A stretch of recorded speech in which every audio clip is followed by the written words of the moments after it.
दोस्तों, स्वागत है आपका अपने YouTube चैनल में। मेरा नाम है संतोष कुमार और आज के इस वीडियो में हम जीके जीएस करंट अफेयर्स का 18वां क्लास है आज। और इस क्लास में आज हम मैप को पढ़ने जा रहे हैं। वैसे मैप की आज इस दूसरी क्लास है। इससे पहले की क्लास में हमने आपको टॉप 10 या कह सकते हैं टॉप जो विश्व की 10 सबसे ऊँची चोटियाँ थीं उनके बारे में बताया था मैप से, और उनकी हाइट भी बताई थी, उनका नाम और उनके दूसरे नाम और वो कहाँ कहाँ पे हैं ये भी मैंने बताया था कि किस कंट्री में पड़ता है। वो मैंने आपको पहले ही एक वीडियो में आपको बता चुका हूँ ऑलरेडी। वो जीके जीएस करंट अफेयर्स की आपकी प्लेलिस्ट में वो वीडियो पड़ा हुआ है।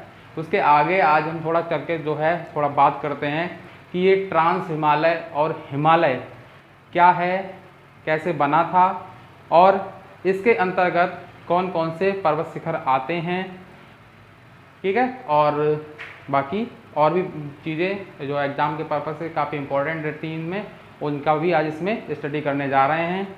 और काफ़ी कुछ फैक्ट्स होंगे। सबसे पहले तो हम यही समझेंगे कि किस प्रकार से ट्रांस हिमालय और हिमालय का निर्माण हुआ था। तो चलिए शुरू करते हैं। तो आपको सबसे पहले ये पता होना चाहिए कि जैसा कि भारत जो आज है या कह सकते हैं विश्व जो है हमारा, पूरा भारत ही नहीं परंतु पूरा विश्व जो है वो पहले एक पूरा महाद्वीप कहलाता था। पहले पूरा एक महाद्वीप था, इस तरह से आप समझिए। पहले पूरा एक महाद्वीप था वो, क्लियर, मतलब पूरा ऐसे करके जो पार्ट्स में नहीं था, एक ही साथ में था। तो क्या हुआ, कालांतर में इसमें प्लेट्स होती हैं, नीचे टेक्टोनिक प्लेट्स होती हैं धरती के नीचे, उनमें जो हलचल पैदा हुई और वो एक दूसरे से जो पूरा जो महाद्वीप था पूरा इकट्ठा, इसका नाम था पैंजिया। क्या था? पैंजिया। ये जो पैंजिया महाद्वीप था वो कई भागों में बिखरने लगा, टूटने लगा। तो इसका ऊपरी भाग टूटा, यहाँ से टूटा और इधर से टूटा। तो ये अंटार्कटिका में चला गया, ये अफ्रीका में, ये ऊपर यूरोप और एशिया की यूरेशियन प्लेट अलग हो गई, उत्तरी अमेरिका का अलग हो गया, दक्षिण अमेरिका अलग हो गया, और इधर इंडियन प्लेट आ गई।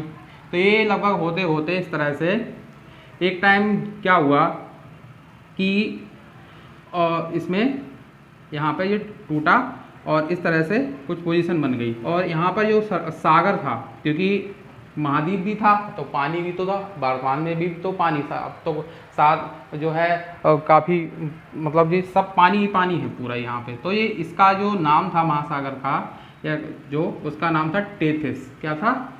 टेथिस। इसका नाम था टेथिस। तो जो इंडियन प्लेट थी, ये देखिए, मान लीजिए जैसे ये हमारा पूरा यूरोप और एशिया की पूरा भूभाग है, और ये आपका इंडियन जो है इंडियन प्लेट, मतलब जो इंडिया का जो भूभाग अभी भारत है जो इस समय इधर का, वो पार्ट है। तो वो क्या हुआ था कि ये जो बीच में टेथिस सागर है, इसमें इधर साइड से भी नदियाँ जो थी वो बालू पत्थर अवसाद जो थी वो लेकर आती थी, वो जमा करती चली गई यहाँ पर। इधर से ये भी जाता गया धीरे धीरे धीरे धीरे सरकता हुआ। तो एक कंडीशन ये आई कि यहाँ पर बहुत ज़्यादा गाद जमा हो गया और प्रेशर पड़ने के कारण यहाँ पर जो थी भूमि जो थी वो फोल्ड हो गई। अभी मैं आपको एक डेमो से बताता हूँ कि ये कैसे करके, मतलब ये बना किस तरह, मतलब फोल्डेड माउंटेन है क्या, क्योंकि हिमालय जो है वो एक क्या है, बलय पर्वत है, फोल्ड माउंटेन है। और फोल्ड किस प्रकार ज़मीन में पड़ता है वो भी अभी क्लियर से बता देंगे आपको।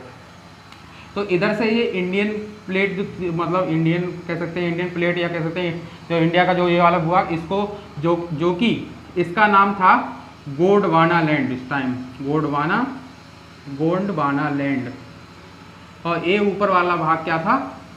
Ankara land. अंकारा लैंड ऊपर वाला भाग क्या है? वो अंकारा लैंड, और नीचे गोंडवाना लैंड। तो अंकारा लैंड की जो नदियाँ थी उन्होंने यहाँ पर काफ़ी गाद जमा कर दिया। इधर से यहाँ पे भी नदियाँ होंगी, रही होंगी। तो अब इधर से प्लेट जब इधर खिसकती हुई गई है और प्रेशर पड़ा, फिर क्या हुआ कि ये वाली जो प्लेट है, जो इंडियन प्लेट, ये थी काफ़ी सख्त, मतलब काफ़ी हार्ड थी, और ये वाला जो प्लेट है वो थोड़ी सी नरम पड़ी। तो पढ़ते पढ़ते क्या हुआ कि ये यहाँ पर जाके मिला, और सबसे पहले उस गाद के प्रेशर पड़ने, मतलब गाद जो जमा हो गई थी उसको वो फोल्ड हुई। तो सबसे पहले तो आपका जो निर्माण हुआ था वो पर्वत, उसे कहते हैं आज का वर्तमान में ट्रांस हिमालय, यानी कि पार हिमालय। ट्रांस मतलब होता है पार, किसी के पार, जैसे नदी के पार तो बोलते हैं ट्रांस रिवर, ठीक। तो किसी के तो हिमालय के पार मतलब पार हिमालय, इसको पार हिमालय बोला जाता है उसका डिवाइडेशन।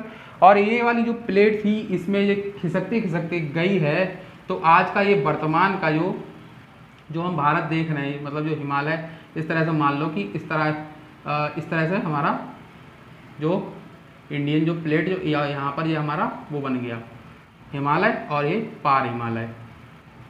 तो ये जो इंडियन प्लेट जो गई तो उसके फलस्वरूप, जैसे आपको एक डेमो से समझाते हैं।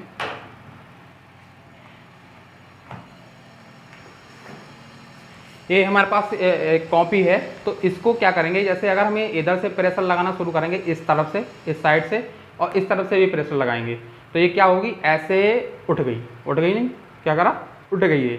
तो वही सेम हुआ था कि ये आपकी यूरेशियन प्लेट, मतलब यूरेशियन प्लेट कहेंगे इसको, और यूरोप या एशिया की, और ये आपका जैसे गोंडवाना लैंड जो था वो इधर से आया, तो ये जो थोड़ी सी सॉफ्ट थी और ये हार्ड थी, तो ये इसके नीचे घुसी जाके, ऐसे करके क्या करा इसने, नीचे घुसी जाके और नीचे प्रेशर डाला, तो ये वाली ऐसे प्लेट जो थी वो उठी, ज़मीन जो थी वो फोल्ड हो गई, और ज़मीन फोल्ड होने से जो वर्तमान में हिमालय है उसका निर्माण हो गया। और आज भी जो गोंडवाना लैंड, यानी कि जो इंडियन प्लेट है हमारी, गोंडवाना लैंड तो पहले था जब जो टूट के नहीं आया था, आज उसको इंडियन प्लेट बोलते हैं। तो इंडियन प्लेट जो हमारी है वर्तमान समय में, वो आज भी इसमें धंस रही है धीरे धीरे, इसीलिए जो हिमालय पर्वत की ऊंचाई है आज भी सेंटीमीटर में, इंचेस में बढ़ रही है, आज भी बढ़ रही है। और उनकी जो आप भी देखते होंगे कि कई जगह आपने देखा होगा कि पर्वतों की ऊंचाई अलग अलग लिखी रहती है, वो इसी वजह से कि उनको समय समय पर मापा जाता है, तो उसमें थोड़ा थोड़ा अंतर आता जा रहा है। तो आज भी जो प्लेट है, और इसी वजह से भारत का जो एरिया है, भारत का ये वाला जो एरिया है, ये मैंने आप जो था नॉर्थ साइड का एरिया ही लिया है। तो ये वाली जो प्लेट यहाँ पे देख रहे हैं, ये वाली जो ऊपर की प्लेट थी, वो जो थी वो पहले मतलब वो अंकारा लैंड की थी, जिसे आज यूरेशियन प्लेट बोला जाता है, इसे नीचे इंडियन प्लेट थी। तो ये नेपाल और भारत में का जो एरिया ये वाला है जो यहाँ पे, और यहीं पे हम रहते हैं, ये वाला पॉइंट है, यहाँ पे हमारा जिला है, हम जहाँ वीडियो बना रहे हैं यहीं से बना रहे हैं, नेपाल और यहाँ के जो कोने से, यह पीलीभीत डिस्ट्रिक्ट है। तो हमारे पीलीभीत डिस्ट्रिक्ट का तराई का जितना एरिया है, तराई का कह सकते हैं, इतना जो तराई का एरिया है, और उधर का जो नेपाल का ये सब एरिया जो है वो भूकंप सेंसिटिव जोन में आता है, मतलब यहाँ पे भूकंप आने की संभावना ज़्यादा रहती है, और यहाँ पे इसीलिए बहुत ऊंची बिल्डिंगें नहीं बनाई जाती हैं। या मुंबई, दिल्ली, मतलब जैसे शहर हैं, दिल्ली भी भूकंप में आता है, फिर भी वहाँ पे बड़ी बड़ी ऊंची बिल्डिंगें, लेकिन हमारे यहाँ डिस्ट्रिक्ट में आप जो है बहुत ज़्यादा ऊंची बिल्डिंगें बनाने की परमिशन इसीलिए नहीं है क्योंकि यहाँ पे भूकंप जो है आने की ज़्यादा संभावना है। क्यों? क्योंकि जो नीचे टेक्टोनिक प्लेट्स जो हैं वो हमेशा उनमें हलचल होती रहती है। तो ये तो हो गई कि किस प्रकार से बना था। अब बात करते हैं कि इसमें कितने जो श्रेणी हैं, क्या इसका डिवाइडेशन। तो दोस्तों आप ये तो समझ गए होंगे कि जो वर्तमान में भारत है वो भारत पहले ऐसा नहीं था। भारत जो था वो अफ्रीका महाद्वीप और मत से, या कह सकते हैं उसी से लगती हुई प्लेट से वहाँ से टूटता हुआ विस्थापित होता हुआ धीरे धीरे यहाँ तक आया था। तो ये वाला जो पार्ट हमारा आज का है इंडिया का, वो पहले और, तो यहाँ पर जो आके लग गया। तो अब हम देखते हैं कि जो हिमालय पर्वत जो बना था वो बलय पर्वत, ठीक है, इस तरह से फोल्ड माउंटेन था। और इससे पहले एक चीज़ आप जान लो कि जो धरती की बनावट है वो किस तरह की है। वो बनावट देखिए इस तरह की है, ये समुद्र तल हो गया, उसमें छोटी छोटी पहाड़ियाँ हो गई, पहाड़ियों के बाद समुद्र तट आता है, फिर आता है मैदान, ठीक है, क्या आता है, फिर आता है आपका प्लेन मैदान, फिर पठार आता है, पठार थोड़ा उठा हुआ होता है, फिर इसके बाद आते हैं पहाड़, और पहाड़ में मतलब थोड़ा इस तरह से कुछ इस तरह का डिवाइड मतलब रहता है। धरती ऐसा नहीं है कि ये बिल्कुल खाली है, जैसे आप मुट्ठी बंद करें अपनी तो ये मान लो कि ये एक पृथ्वी के समान है, क्योंकि पृथ्वी ऐसी है, कहीं पे धसी है, कहीं पे उठी हुई है, क्योंकि कहीं पे समुद्र है, कहीं पे क्या कहते हैं पर्वत हैं, कहीं पे मैदान है, कहीं पठार है, ठीक है। तो यहाँ पर जो प्लेट वो हुई थी उसके वजह से, और ये जो तेथिस सागर था, तेथिस सागर की वजह से ही यहाँ पर जो था ऊपर तिब्बत का पठार का निर्माण हो गया था। तो अब सीधे बात करते हैं हम इसमें कि कितने जो है भागों में हिमालय बटा है, कहाँ से कहाँ तक है। तो हिमालय जो है पश्चिम से लेके पूर्व तक इसका विस्तार है, और दिशा कौन सी, दिशा इसकी है उत्तर, लेकिन इसका जो विस्तार है पूर्व से लेकर पश्चिम तक है। और हिमालय जो है वो पूर्व में ज़्यादा जो है चौड़ा है। हिमालय इस तरह से है, इस तरह से, ठीक है, इस तरह से है कुछ, मतलब इस यहाँ पर जो है वो काफ़ी बड़ा है। ये आपकी हो गई वो वाली श्रेणी, मतलब जो सबसे ऊंची, जिसे महान हिमालय बोलते हैं। इसके बाद मध्य हिमालय हो गया, और इसके बाद शिवालिक श्रेणी हो गया, और ये तो ऊपर आपका ट्रांस हिमालय की बात बाद में कर रहे हैं। तो ये तो देखिए इस तरह की इसकी बनावट है, ये यही जो दिख रही है आपको, ये इस तरह की। फिर यहाँ पर ऐसे इसको थोड़ा सा तिरछा हो गया। ये इसका जो स्टार्टिंग पॉइंट कह सकते हैं हिमालय का, वो है यहाँ से, ये नंगा पर्वत जो है यहाँ से, पश्चिम में नंगा पर्वत से लेकर पूर्व में नामचा बारवा जो कि तिब्बत में है, अब चाइना के अंडर में है वो, तो तिब्बत में है नामचा बारवा, वहाँ से माली। तो ये पीओके में है नंगा पर्वत, पीओके से लेकर और तिब्बत तक इसका जो है वो विस्तार है। यहाँ से ये मुड़ गया है, मुड़ने के बाद ये इसकी छोटे छोटे पार्ट्स हैं। यहाँ पे नागा पहाड़ियाँ, नागालैंड में नागा पहाड़ियाँ, मणिपुर में मणि पहाड़ियाँ, ठीक है, और मिज़ोरम में मिज़ो पहाड़ियाँ, और यहाँ पे मेघालय में जो है गारो खासी जयंतिया, ये तीनों जो हैं वो मेघालय में इसी वजह। और यहाँ पर जो कुछ पोजीशन है इनकी, जो गारो खासी और जयंतिया, यहाँ पर ये जो है यहाँ पे पहाड़ी, तो ये तीनों जो पहाड़ियाँ हैं यहाँ पे कोई स्पेस नहीं मिलता। तो बादल जब इधर से उठता है यहाँ पर, तो यहाँ पर क्या करता है वो बहुत ज़्यादा बारिश करता है, क्योंकि बादल जब यहाँ पे रुक जाता है और उसको कहीं निकलने की जगह तो मिलती नहीं है, तो वो क्या होता है, फंस जाता है एक तरह से यहाँ पे। तो इसी वजह से यहाँ पे बहुत ज़्यादा बारिश होती है। और मेघालय में एक जगह है, पहले चेरापूंजी थी, और चेरापूंजी के अंतर्गत एक जगह है मोनिसराम या मनीसराम करके, तो वहाँ पर सबसे ज़्यादा बारिश होती है। ये क्वेश्चन भी बहुत पूछा जाता है कि सबसे ज़्यादा बारिश कहाँ होती है, तो सबसे ज़्यादा बारिश जो है यहीं होती है, और इन्हीं तीन पहाड़ियों की वजह से ज़्यादा होती है, गारो खासी और जयंतिया। तो ये तो और मतलब अलग तरह जा रहे हैं, फिलहाल इसको देखते हैं। तो ये हिमालय जो है वो यहाँ पर बहुत ज़्यादा चौड़ा है, इसकी यहाँ से यहाँ पे 600 से लेकर ये 900 किलोमीटर की चौड़ाई में, 600 से लेकर 900 किलोमीटर की चौड़ाई में। यहाँ पर बीच में लगभग 400 एवरेज करीबन 400 किलोमीटर की चौड़ाई में है ये, और इधर आते आते 250 किलोमीटर की, मतलब यहाँ पर जो है हिमालय यहाँ पर जो है लगभग 600 से 900 किलोमीटर की चौड़ाई में है। यहाँ पर लगभग इधर आते आते लगभग 400 किलोमीटर की चौड़ाई में हो गया, और इधर आते आते लगभग 250 किलोमीटर की चौड़ाई में, सॉरी 2500, ठीक 2500 बोल रहा हूँ, 2500 किलोमीटर लगभग इसकी लंबाई है यहाँ से यहाँ तक। ये तो हो गई बात हिमालय की।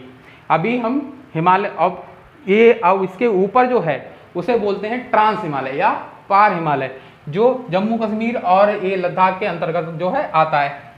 तो इसके ऊपर जो है वो मेनली 3 श्रेणियां हैं, ठीक है, कितनी हैं, 3 श्रेणियां।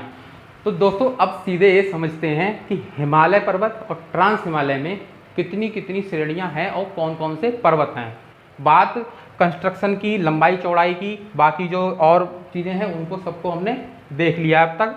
तो इसमें देखें जो ट्रांस हिमालय है वो सबसे ऊपर है, इसमें 3 श्रेणियां होती हैं। सबसे पहले है काराकोरम श्रेणी, इसके बाद दूसरी है लद्दाख श्रेणी, तीसरी है जास्कर श्रेणी। एक इसमें और इंक्लूड कर दें, लेकिन वो उसको लेकर काफ़ी जो है विवाद चल रहा है, इसलिए हमने नहीं इसको पहले लिखा था। इसका विवाद क्यों है, ये है पीर पंजाल। कौन सी है, पीर पंजाल, आपने नाम सुना होगा उसका, जम्मू कश्मीर में एक सुरंग है उसका नाम है पीर पंजाल, ठीक है, तो वो इसी श्रेणी में, इसलिए इसको वैसे तो देखा जाए तो ये ट्रांस हिमालय के अंतर्गत आती है। लेकिन जब वैज्ञानिकों ने इस पर शोध किया था तो इस पर जो पत्थर मिले थे वो नए थे, मतलब क्योंकि ये जो थे ये तो पुराना, तो इसका हिसाब से मतलब ये जो पीर पंजाल है वैज्ञानिकों ने का मानना है कि ये जो हिमालय है, ट्रांस हिमालय नहीं, हिमालय के अंतर्गत आती है। तो इसी वजह से वैसे तो इसमें 4 श्रेणियां मानी जाती हैं, मेन 3 ही आपको मिलेगी, अधिकतर 3 श्रेणियां ही मानी जाती हैं। और ये कैलाश श्रेणी है वो यहीं से चल के जाती है, निकल के जाती है। इसमें आपका कैलाश मानसरोवर जो है, कैलाश पर्वत जो है हमारे भगवान शिव का कह सकते हैं उनका निवास जो है, वहीं है। तो हमारी धार्मिक मान्यता जो है हिंदू धर्म की, तो कैलाश श्रेणी में ही कैलाश पर्वत है, जो कि अब तिब्बत में है, लेकिन वो चाइना के कंट्रोल्ड है। तो ये तो आपका मेन अगर माने तो जो ट्रांस हिमालय है काराकोरम, लद्दाख, जास्कर, और अगर आ जाए तो पीर पंजाल भी होगा। अगर कहीं अगर ऑप्शन आता है तो, या कहीं पे आपसे पूछ लिया जाता है तो पीर पंजाल भी इसमें शामिल कर सकते हैं।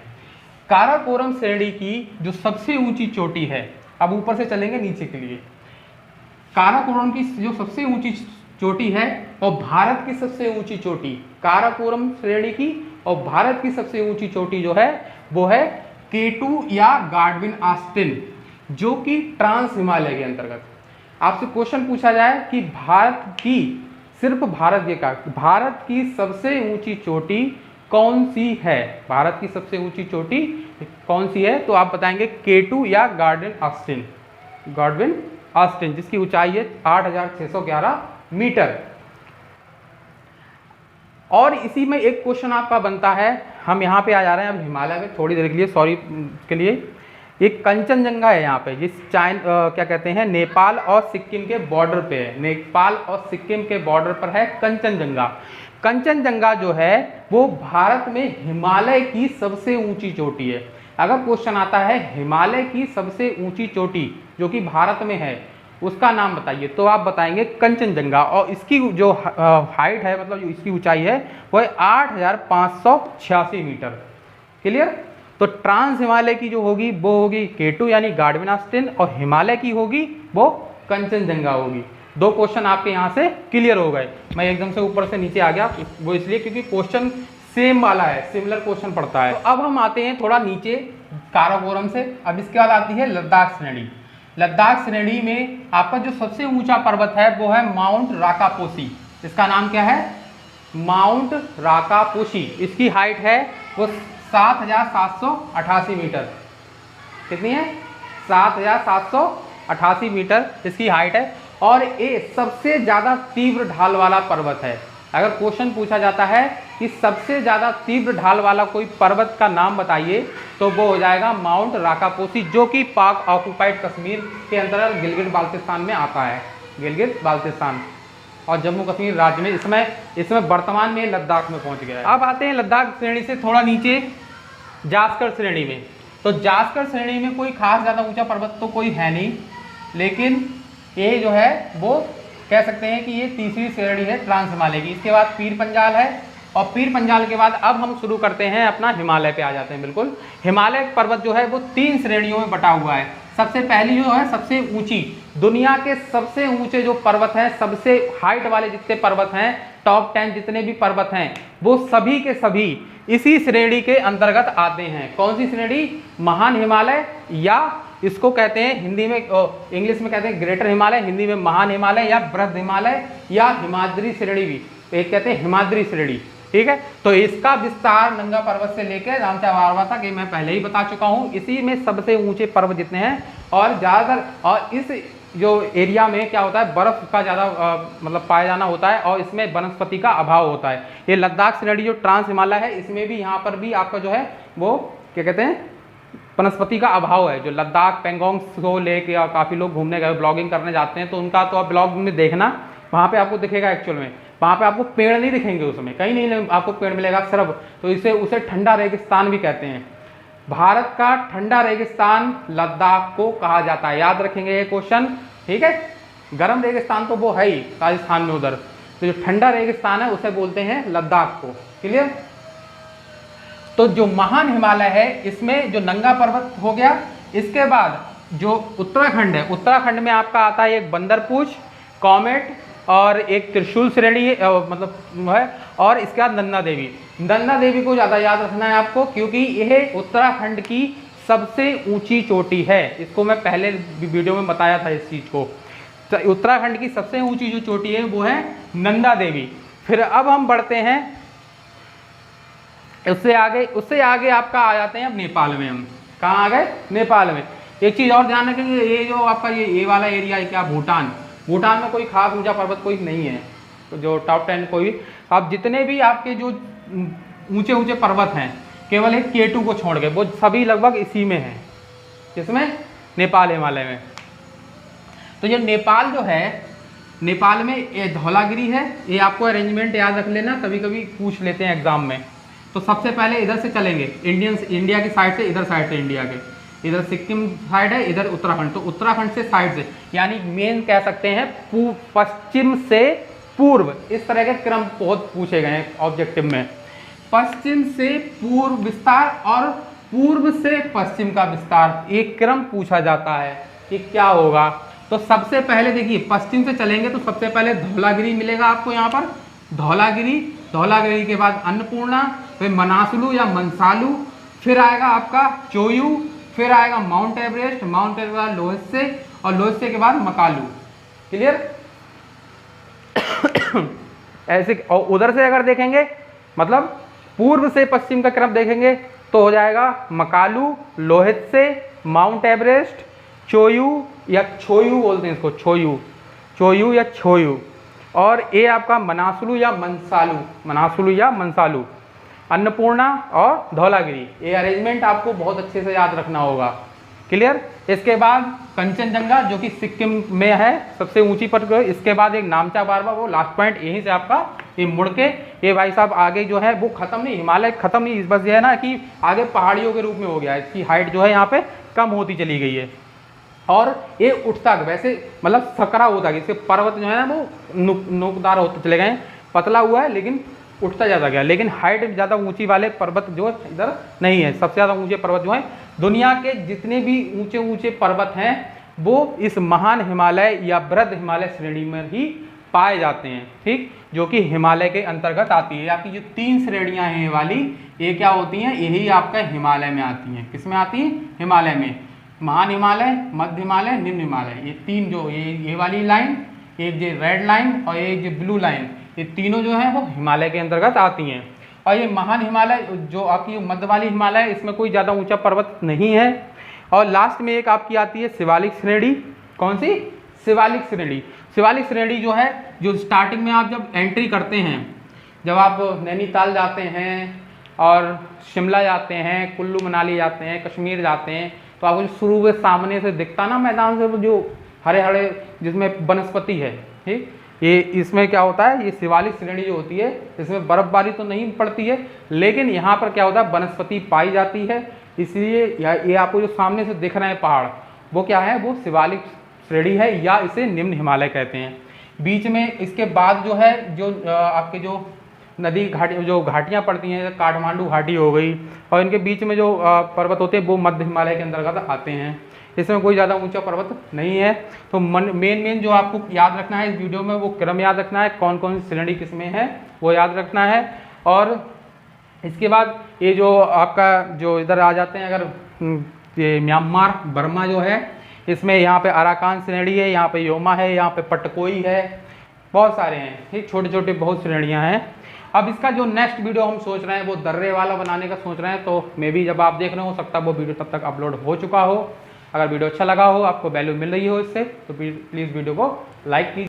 अभी मैंने आपको पढ़ाया है उत्तर का पर्वतीय क्षेत्र। क्या पढ़ाया है? पर्वतीय क्षेत्र। फिर उत्तर का मैदान आएगा, क्लियर। फिर मैदान के बाद आएगा पठार, पठार हो गया। पठार के बाद आ गया आपके तट और द्वीप, क्या आ गया, तट और द्वीप, ठीक है। इतनी चीज़ें आपकी मेन होती हैं इसमें पढ़ने के लिए। बाकी इसमें दर्रे का और नदियों का ये सब आपको नेक्स्ट वीडियो, किसी और वीडियो में बता देंगे। जल्दी मिलते हैं नेक्स्ट क्लास में, तब तक ध्यान रखें। जय हिंद।